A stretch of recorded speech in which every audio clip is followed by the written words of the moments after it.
Yeah, it's an interesting movie. It's the tone of the movie is very tricky because sometimes like, oh, I'm just watching a everyday slice of life. This is how real people are, and then all of a sudden it's like this poetic, lyrical nightmare. Like almost operatic. And I thought it was very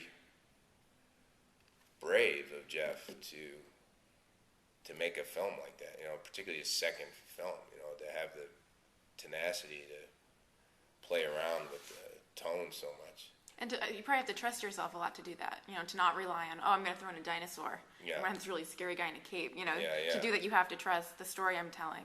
Yeah. And the characters I have portraying this story are going to pull it off. Because in a way, it's interesting. It's like there are other movies about, there's something like, what was it, 2012 or whatever? 2001? Not 2001, but the apocalypse movie that just came out. Los Angeles. Oh, yeah, 2012. Yeah. That one. There's a lot. Yeah, they do make movies about, but they don't make them where it's just like a guy, like, thinking about it, that it might happen. Well, the anxiety of what if it happens. It's just, the credits come on and then the movie starts and there's the alien, It's just like, oh, I don't have to think about anything. I'll just sit and watch this. But yeah, Jeff is like, no, really. Well, I think doing it this way, having Curtis as our guide through, even if it just makes us think of our own paranoia or fear that this might happen, because that's totally legitimate. Right. Or if it's, the world is ending, we've ruined the environment, and now, it's just a matter of time until the world blows up. Having you guide us through that, I think, makes it more realistic. Right. Than having a movie that's just all special effects. And boom, boom, boom. Right. So in that sense, it's creepy. Yeah. Although I have to say the dream sequences are like, I really appreciate them, and I appreciate because this company, Hydraulics, came in and laid those effects on there. They did a very tasteful job, I think. The dreams, it's funny when we're shooting those dreams, there's nothing there. All this time I'm looking You're imagining. It's like sunny, birds flying around. I'm like, but they did a great job of really making those dreams work, I felt like. I love the part when all the furniture in the room. Oh, yeah. How did they do that? That's crazy. I mean, I almost don't want you to say because, you want to keep the mystery there, but very well done. It's funny, like the reverse on me and Tova, the little girl who plays Hannah. It's funny because like me and her, that's not a special effect. That's just us and what we did, and it like matches up with this. It's just always blows. It's so surreal to me when it matches up with this completely imaginary thing that we never saw or never actually happened. Yeah, when you see the finished product. When they're joined together, it's just like, oh yeah, that's what's happening. It's so weird. So I'm curious, at the end of the film, not to say too much, spoiler alert, but do you think that it's a triumph for Curtis after that final scene? I think the end of the film is about togetherness. It's the first time that they're all together in a total way. On the same page, trusting each other. They're having, and whether it's a good thing or a bad thing, it's just about, Curtis goes through so much. He tries so many different things to fix the problem or fix himself, or he does everything. He covers he can. Every possible scenario he considers. But at the end of the day, what's so beautiful about it is, and he's willing to surrender. In the end, he's willing to surrender everything. He's like, okay, I'll do whatever. But what's beautiful to me is that there's a flip side to that. It's like, if you have somebody who's obviously that willing to do anything, very then selfless. Then you have to consider.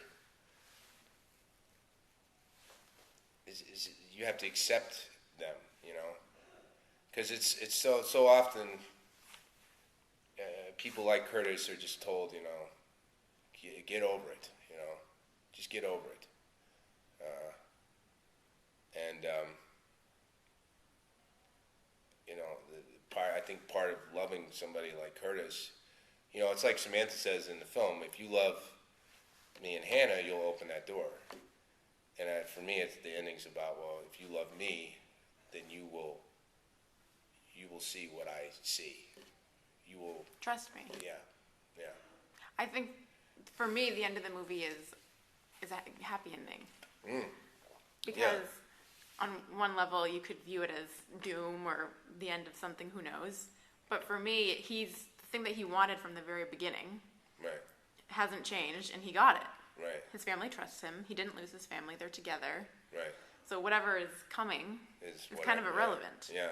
It's hopeful, yeah. I mean, that's how Jeff always describes it, as a hopeful ending. Yeah. I think so, especially after seeing it the second time. Oh, you saw it twice, eh? Yeah. Oh, cool. Well, because it had been so long since I'd seen it that I wanted to kind of refresh my memory. Right. And, similar feeling at the end, which is like, well, but that's okay because they're together. Yeah. His wife trusts him. Yeah. They're both there with a common goal to protect each other and their daughter. Well, there's something so beautiful about it. I mean, it's like, just visually, it's. Well, the way that last, scene is shot is amazing. Yeah. So subtle. Yeah. But if you're paying attention, it's very powerful. Yeah. Jeff Nichols. Yeah, I'm excited to see what is to come. So, what else do you have? What can you tell me about Man of Steel? Man of Steel.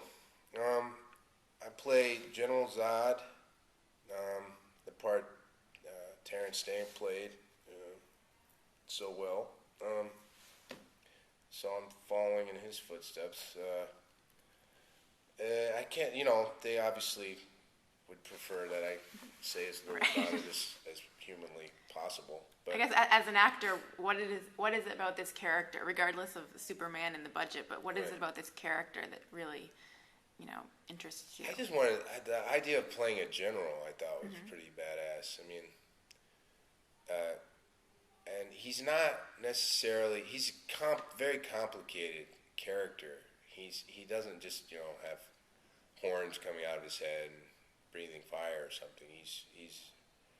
He's a very fully dimensional character, and